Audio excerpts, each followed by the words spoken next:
Vamos lá. Ver se o som vai ajudar.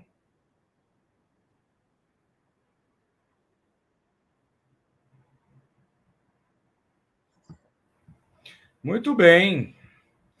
Estamos ao vivo novamente. Olá, meus caros e minhas caras. Tudo bem com vocês? Meu nome é Doni Correia.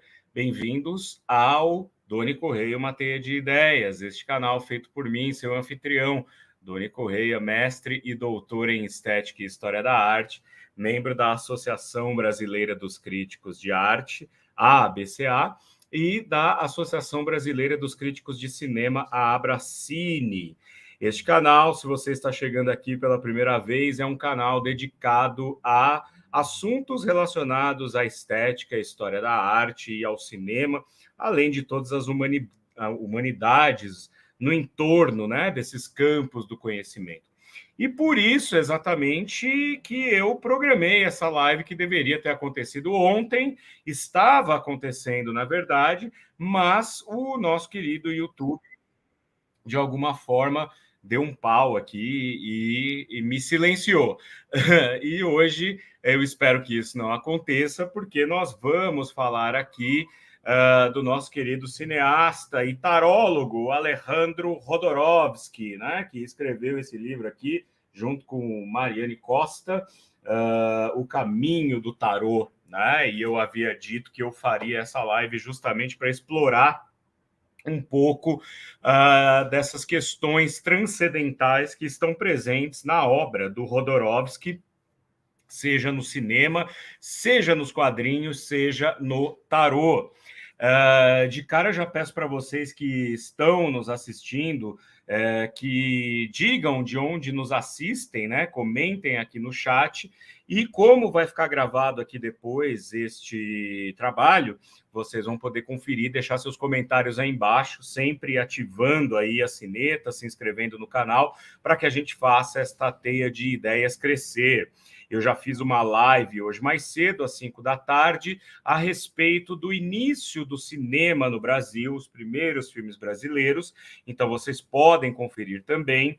E aqui também na descrição do vídeo vocês vão encontrar instruções para que aqueles que queiram nos apoiar, aqueles que possam nos apoiar, façam as suas contribuições. Nós temos a chave Pix, nós temos o e-mail institucional, e assim a gente vai fazendo o algoritmo compreender que esta teia de ideias é relevante, portanto, tem que ser expandida, né? Como eu disse para vocês, então, gente, a ideia dessa live é conversar um pouco com vocês a respeito de uma faceta do cineasta chileno, né? Ele é chileno de origem, não é? Na verdade, a origem do Alejandro Jodorowsky é de uma família ucraniana judaica, né? E que migrou para o Chile, e ele cresceu no Chile, mas depois foi morar na França, morou no México, e fez a sua carreira no cinema mexicano, pelo menos nessa primeira fase em que a gente conhece de uma maneira mais abrangente. Por exemplo, o Alejandro Jodorowsky é muito conhecido pela sua cinematografia experimental, surrealista, né? Fã do Elis, ali do final dos anos 60, um filme perturbador, um filme bastante fora da casinha. Depois ele faz El Topo, né, no começo dos anos 70, 1973, salvo engano. E esses dois filmes, Fando e Lis e El Topo, chamaram a atenção de algumas pessoas muito ligadas à contracultura da época, principalmente ligados a movimentos hippies, a movimentos de contracultura, mas de ruptura com a cultura daquele momento, né? E duas dessas pessoas importantes que conheceram a obra do Jodorowsky ali no começo dos anos 70 foram John Lennon e Yoko Ono, inclusive ficaram apaixonados. O John Lennon, sobretudo, se apaixonou assim por Fando e Lis e El Topo. El Topo é uma espécie de western, né? Meio western spaghetti, né? Uma coisa assim fora do circuito do western como a gente conhece no cinema norte-americano. E um filme bastante árido, um filme perturbador, um filme que trabalha com algumas simbologias, alguns índices aí que vão aparecer na carreira de Alejandro Jodorowsky como um tarólogo, né? Isso desde o começo da carreira dele, né? A gente vai ver aqui, porque a ideia é ler fragmentos da introdução, né? Que é a abertura aí do livro Caminho do Tarô. Já estou mostrando aqui para vocês nessa edição. É um livro de 2004, essa edição é de 2010, da editora Chave. E a introdução é muito elucidativa porque conta exatamente como Jodorowsky tomou contato com algumas portas de percepções aí para, né, aludir ao William Blake, que o fizeram expandir isso para a sua própria arte. E a partir de 1973, então, quando ele se torna alguém conhecido principalmente pelos ícones aí da contracultura, John Lennon, um deles, ele consegue viabilizar um projeto muito ambicioso naquele momento, que é A Montanha Sagrada, que é um filme bastante interessante, bastante estranho, não é? Que trabalha justamente com estas questões aí da transcendentalidade, algo muito em voga nos anos 60 e 70, né? Já vou vendo aqui o pessoal chegando, a Zuleika Manpri, minha querida mãe, muito boa noite, muito obrigado pela sua presença. Hoje vai, né? Hoje espero que o YouTube não nos boicote aí, né? Não nos silencie. E o Jodorowsky, então, e vocês podem conferir isso num documentário que está amplamente disponível aí, talvez nos serviços de streaming vocês encontrem. Duna, de Jodorowsky, né? O Alejandro Jodorowsky, ele quase fez uma adaptação de Duna, e talvez é um dos filmes mais maravilhosos que nunca foi feito, porque o documentário mostra muito bem isso, essa visão, né, transcendente de Duna, que já é por si só uma história bastante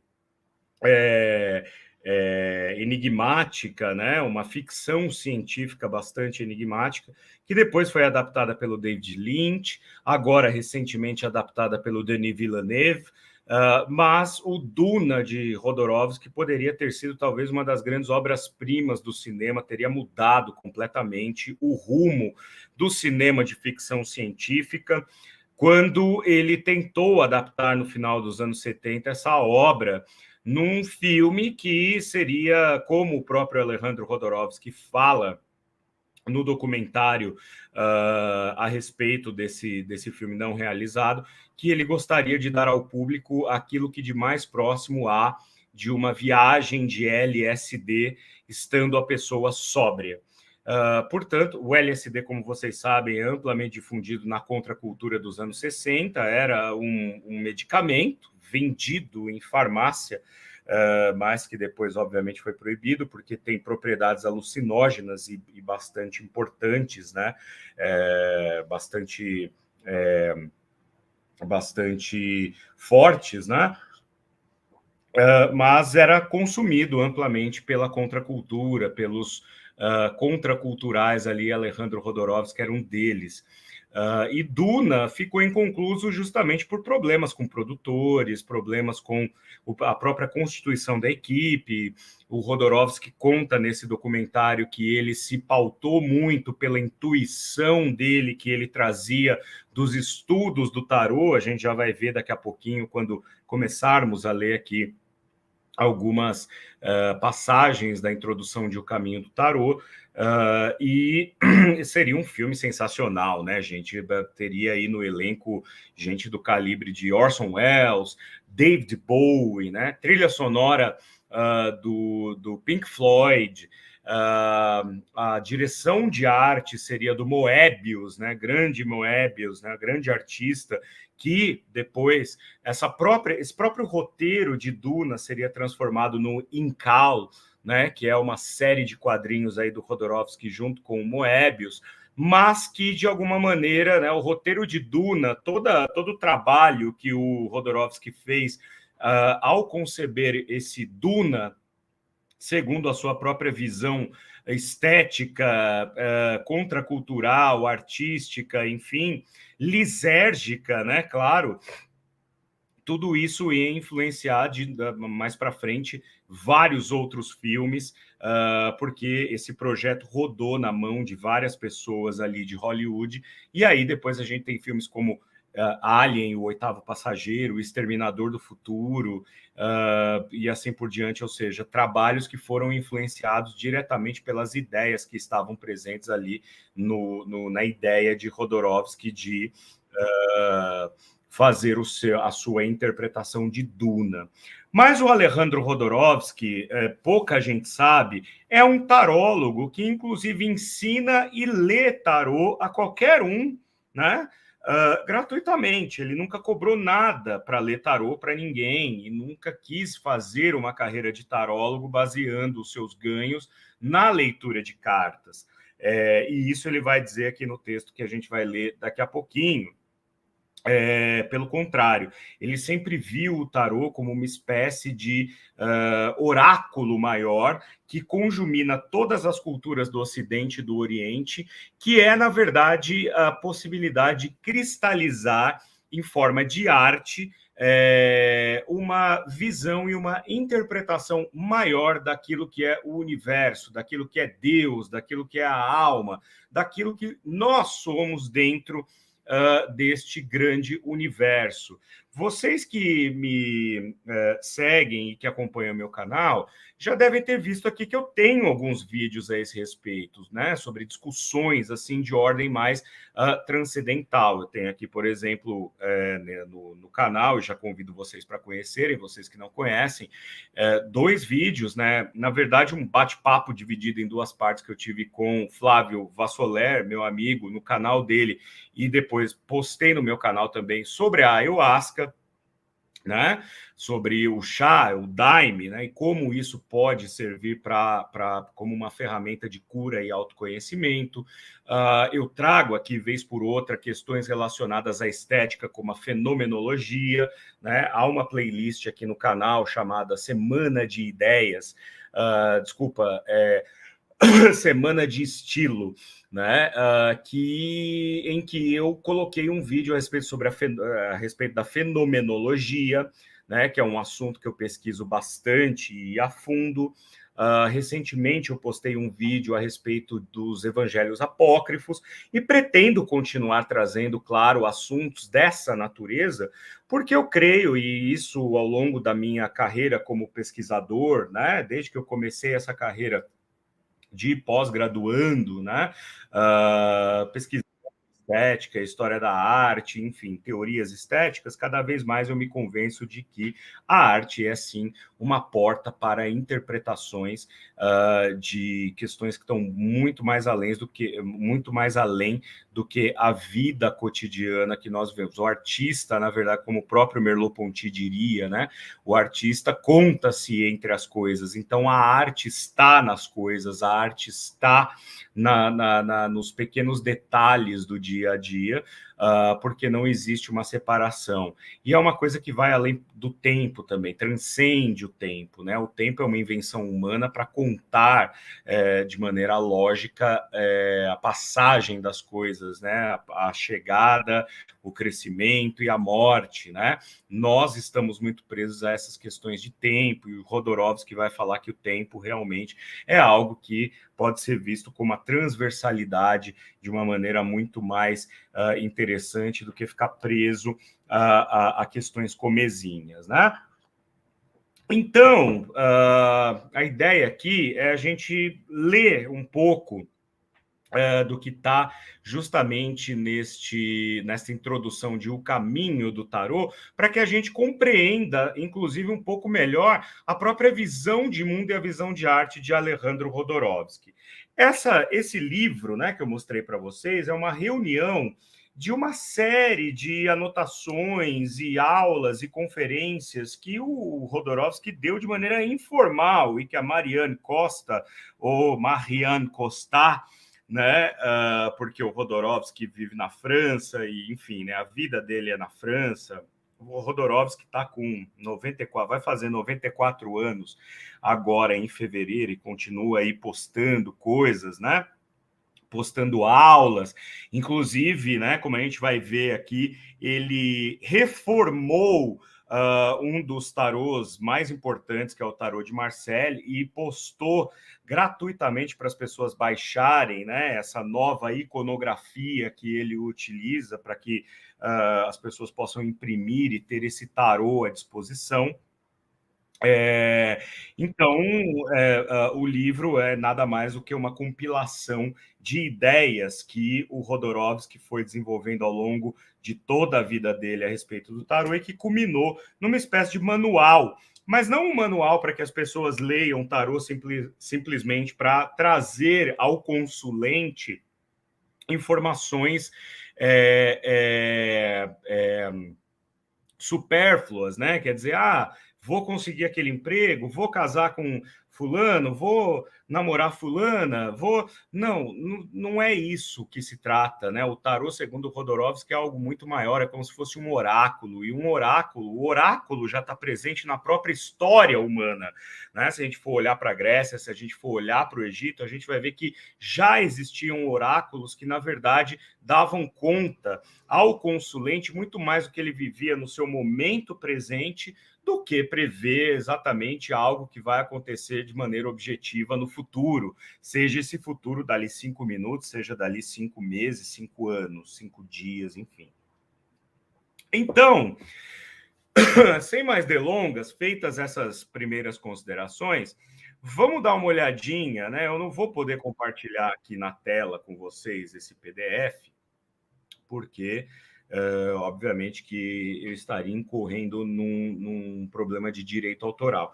Mas eu quero ler para vocês algumas passagens, né, que mostram para a gente o surgimento do Alejandro enquanto artista, enquanto indivíduo, que toma contato com uma espécie de ponte que faz essa ligação entre o mundo espiritual e o mundo material.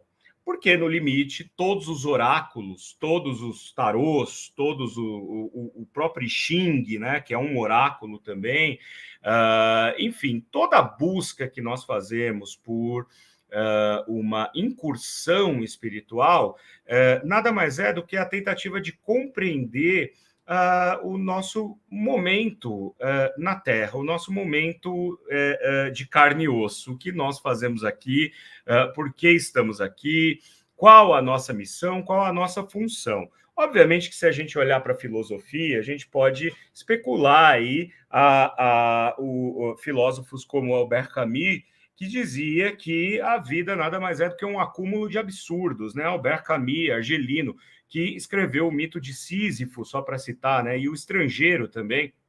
O Albert Camus dizia que a vida ela não tem sentido, ela é um acúmulo de absurdos, né? E você nasce e morre de maneira aleatória e sem necessariamente ter uma missão ou fazer parte de algo grandioso ou ter uma grande realização. O próprio Albert Camus, renomado como ele se tornou enquanto vivo, morreu num acidente de automóveis, né? Então ele dizia que, na verdade, a vida ela não tem um sentido estrito, né? A vida ela é um acúmulo de absurdos e a gente, quando reconhece que a vida é somente um absurdo, a gente passa a viver muito melhor, porque a gente se desprende dos ditames e dos conceitos, né?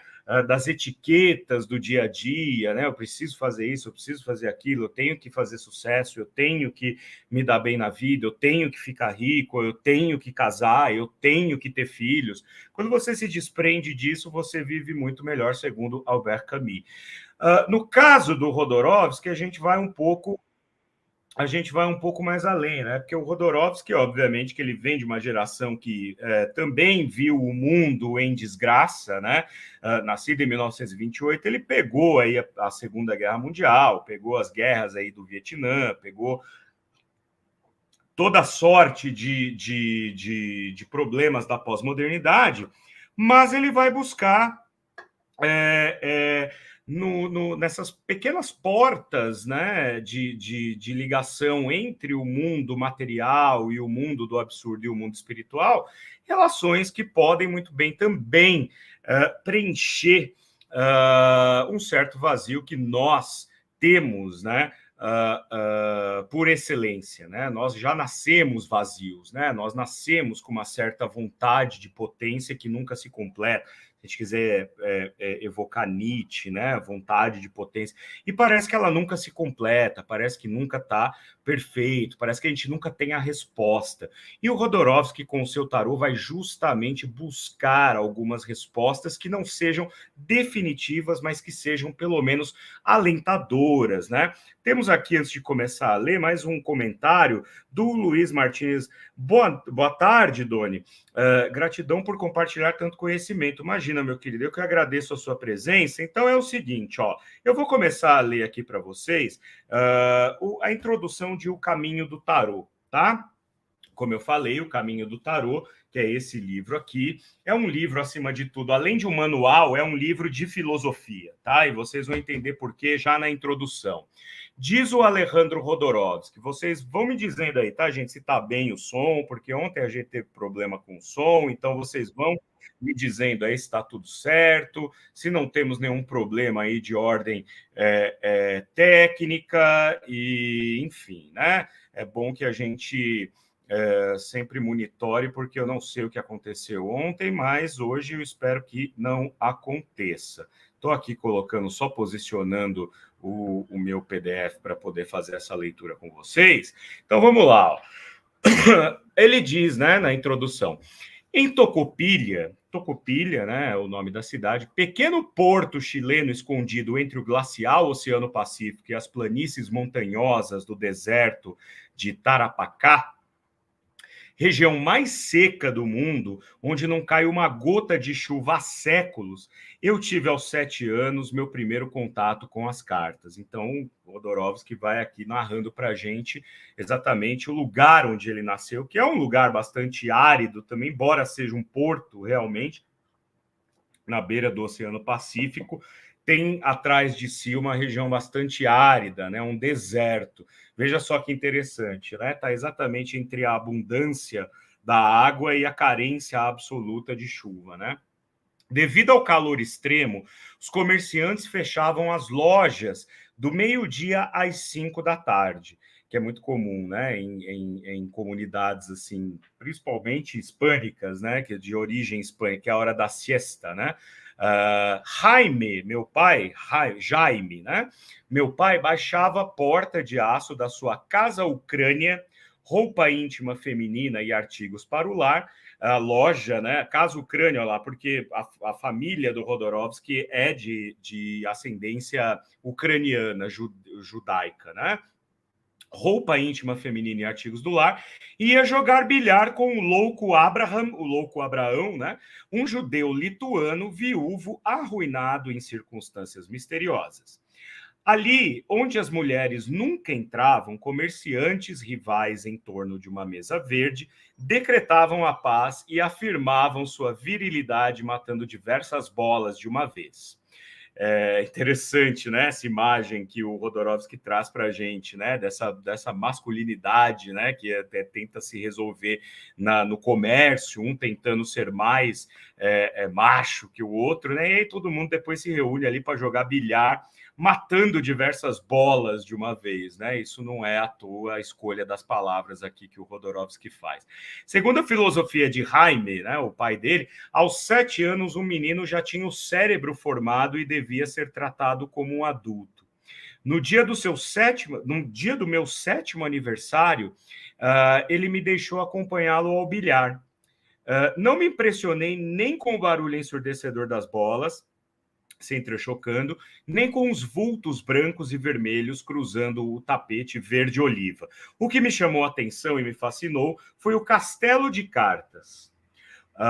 O louco Abraham, né, o louco ali, devia ser um personagem daqueles que é o que a gente chama de famoso doidinho do bairro, né? Que sempre tem alguém ali que é o cara que conhece todo mundo, que fala coisas estranhas e que todo mundo tem contato, né?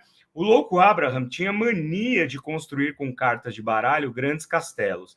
Ele deixava esses objetos sempre diferentes, enormes, altos, sobre a mesa grande, longe das correntes de ar, fazendo-os durar até que ele mesmo, embriagado, os destruísse aos golpes, para em seguida começar outro, né? Então, destruir começava de novo. Sarcástico, Jaime apontou para o amigo bêbado e mandou que eu lhe perguntasse por que ele fazia aquilo.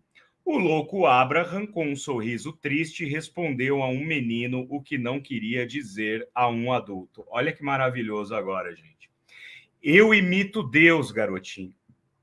Aquele que nos cria, nos destrói, e com os nossos restos, ele nos reconstrói. Que é a base, na verdade, de tudo que a gente faz na vida, né, gente? A todo momento a gente constrói coisas, depois chega um momento em que a gente tem que destruir aquilo, mesmo que não seja de uma maneira brusca ou de uma maneira violenta, mas para começar com aqueles detritos, com aqueles escombros, começar a construir de novo, né? E aqui o louco Abraham vai mostrar isso, vai filosofar a respeito disso com as cartas do baralho, né, para o jovem Rodorovsky.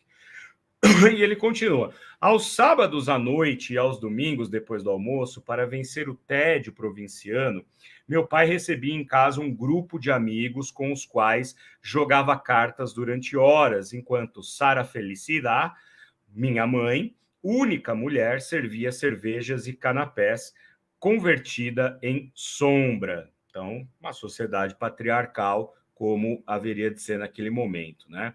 No resto da semana, as cartas dormiam fechadas à chave dentro de um armário. Apesar de aquelas cartas me fascinarem, era proibido tocá-las. Segundo meus pais, eram só para adultos, realmente, né? Jogos de azar. Isso me deixou com a ideia de que as cartas, feras perigosas que só podiam ser domadas por um sábio, no caso Jaime, tinha poderes mágicos. Como eles usavam feijões em lugar de fichas para fazer as apostas, né? Todas as segundas, minha mãe, talvez para aliviar a pena de ser excluída do jogo, punha-os a ferver e fazia com eles uma sopa que eu engolia sentindo que ganhava aqueles poderes. Olha que interessante, né? Então, desde já, o Rodorovsky fazendo eco naquilo que a gente traz desde que os nossos ancestrais resolveram, não, descobriram, na verdade, né? Que pensavam que podiam se aglutinar em comunidades, né? E explica um pouco também sobre questões místicas da deglutição, do poder que é externo e que você tenta trazer para dentro de si. Você tem a hóstia, por exemplo, né, que é o corpo de Cristo na Igreja Católica Apostólica. Você tem o próprio daime, quando você toma o chá, quando você frequenta algum templo dedicado à consagração da ayahuasca. Então, né, ele achava que, ingerindo esses feijões, ele também estava ganhando poderes, né? Meu físico de imigrante russo, muito diferente dos chilenos autóctones, ou seja, dos locais, né, me privou de amigos. Meus pais, submersos 10 horas por dia na casa ucrânia, não podiam me dar atenção. Agoniado pelo silêncio e a solidão, comecei a investigar os móveis do quarto deles, com a esperança de encontrar algum detalhe que me permitisse saber qual rosto eles escondiam por trás de suas máscaras indiferentes. Uma infância solitária, né, gente? As batidas do meu coração se aceleravam. Desculpa, pulei um pedaço aqui. A um canto do roupeiro, entre as roupas perfumadas de Sara Felicidade, encontrei uma caixinha de metal retangular. As batidas do meu coração se aceleraram. Algo me dizia que estava prestes a obter uma revelação importante. Abri a caixa. Dentro havia uma carta do tarô chamado O Carro. O Carro é essa carta aqui, gente. Esse aqui é o tarô de Marsella, tá? Deixa eu só ver se eu estou enquadrando bem aqui. O Carro é uma carta do tarô de Marselha, então, né, que significa movimento, significa a décima, o sétimo arcano, né? É o arcano maior, que mostra exatamente a continuidade, né? O movimento sempre para frente das coisas, né? Então, ele encontrou aqui a carta do carro. Deixa eu só voltar aqui só um minutinho. Peraí. Muito bem. Que era o carro. Peraí. Nela, um príncipe conduzia um veículo em chamas.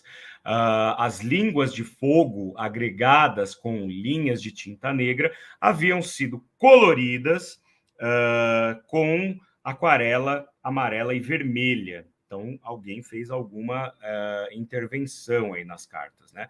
Esse incêndio me intrigou mais do que tudo. Quem teria se dado ao trabalho de transformar o desenho original acrescentando aquelas chamas?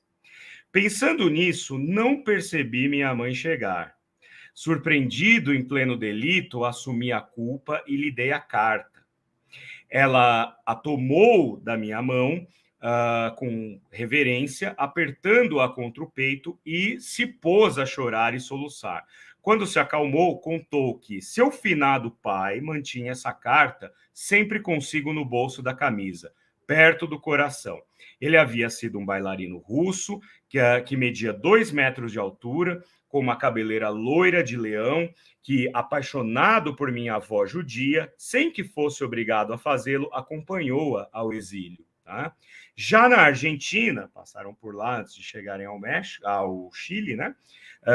Desajeitado como era para todos os detalhes da vida cotidiana, ele subiu em um barril de álcool para regular a chama de uma lamparina. A tampa do barril se quebrou e ele afundou no álcool com a lamparina na mão. Olha que coisa, né, gente? O líquido se inflamou e meu avô morreu queimado. Sara Felicidade nasceu um mês depois desse atroz acontecimento. Um dia, Yashe, sua mãe, né, a avó do Jodorowsky, contou que havia encontrado a carta intacta entre as cinzas de seu amado. À noite, depois do enterro, as chamas do carro apareceram sem que ninguém as tivesse desenhado. Minha mãe não tinha dúvida de que essa história era verdadeira. Eu, com a minha inocência infantil, também acreditei. Então, o Rodorovsky, gente, ele vai, na verdade, aqui fazer na introdução do livro um percurso para mostrar justamente como o tarô sempre, de alguma forma, cruzou o caminho dele. Ele vai contar depois que, já adolescente, ele era hostilizado na escola justamente por ser judeu. Aí ele já está em Santiago, né? Santiago do Chile. Eles mudaram dessa cidade, Tocopilla, para Santiago, e lá a família continuou vivendo e ele era hostilizado na escola, mas foi nessa hostilidade que ele encontrou também outros momentos de calma e de aprendizado, relembrando essa história que tanto marcou a infância dele, né? Como ele vai contar aqui, ó, vou ler mais um trechinho para vocês. Quando eu fiz 10 anos, meus pais venderam o comércio e me avisaram que iriam mudar para Santiago, a capital do país. Perder tão brutalmente o território me afundou em uma venenosa bruma mental. Momento de adolescência, né, gente? Sempre muito complicado, qualquer coisa, né? Momento delicado. Minha maneira de agonizar foi engordar. Convertida em um pequeno hipopótamo, eu me arrastava até o colégio, olhando para o chão, sentindo que o céu era uma abóbada de cimento. Olha que imagem bonita, né? E ao mesmo tempo carregada, pesada, né? A isso se somou a repulsa dos meus companheiros da escola quando constataram nos chuveiros, depois de uma aula de ginástica, que meu sexo carecia de prepúcio, ou seja, ele era circuncisado, né, gente? Judeu. Judeu errante, gritaram para mim as cusparadas.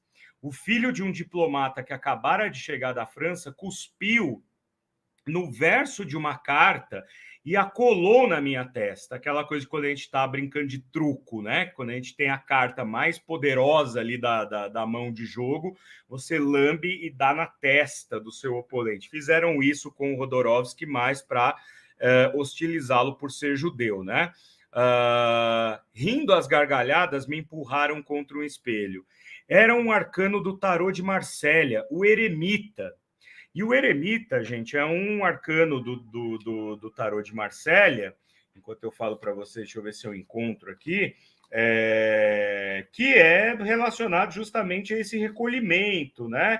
A um momento de reflexão, a um momento de quando você não vê alguma saída palpável para as suas angústias, você, ó, o eremita aqui, ó, né, a carta do eremita, você se fecha em si, né, e eu acho que a gente passou por um momento de pandemia que fez com que muitos de nós nos tornássemos eremitas, né, porque a gente acaba se fechando justamente à procura de algum sentido para as coisas, né, e até para resetar, né? Quer dizer, para começar do zero. Se você não está buscando, você para tudo e aí começa a analisar novamente a sua existência em busca de um sentido.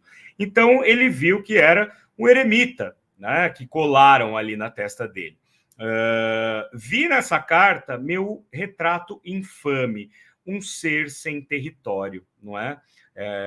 Veja só, solitário, dominado pelo frio, com os pés doloridos, caminhando a uma eternidade em busca de quê?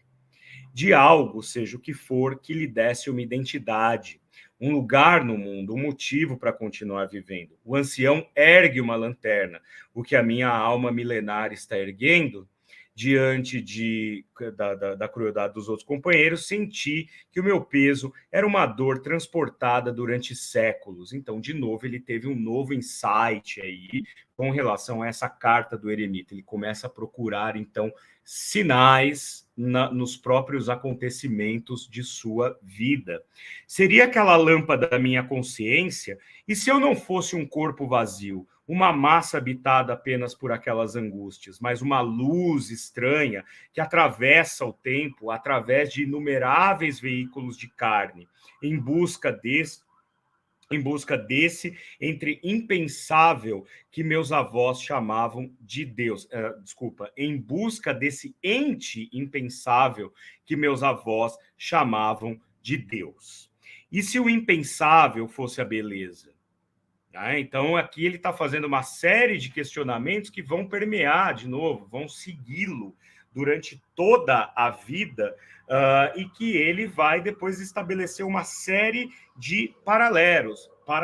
Por exemplo, há uma outra passagem mais adiante, quando ele vai narrar o momento em que ele já agora está vivendo na França, onde ele vai morar e vive até hoje, né, onde ele se radicou, e ele foi aluno de Marcel Marceau. Marcel Marceau foi talvez um dos maiores mímicos da história, né? Do século XX, pelo menos.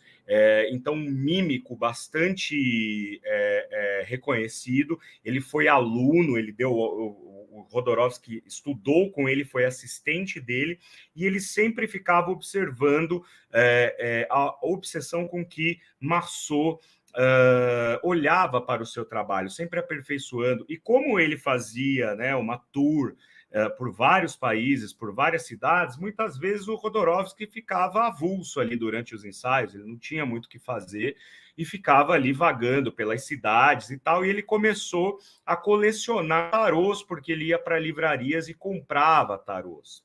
Depois ele acabou indo para o México e conheceu pessoas ligadas ao dadaísmo, que nos anos 40 já era uma corrente, assim, digamos, passada, né? Mas os artistas dadaístas e surrealistas, como, por exemplo, Max Ernst, né?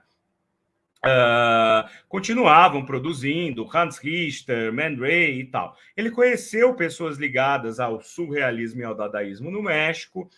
No México ele começou a filmar, e essas pessoas sempre conversavam, sempre de alguma forma tinham uma ligação com o tarô, sempre despertavam no Rodorovski essa curiosidade quanto às propriedades, com a relação que o tarô tem com a cultura ocidental. O próprio André Breton, conversando com o Rodorovsky certa feita, falou para ele que, enfim, né, todos os tarôs que o Rodorovsky tivesse a oportunidade de conhecer e assim por diante, era uma bobagem. O melhor tarô mesmo era o de Marsella, que era o mais antigo, né, segundo as convicções do André Breton, que tem um livro chamado Arcano 17, que é baseado nos estudos do André Breton do tarô. Então veja que essa classe artística modernista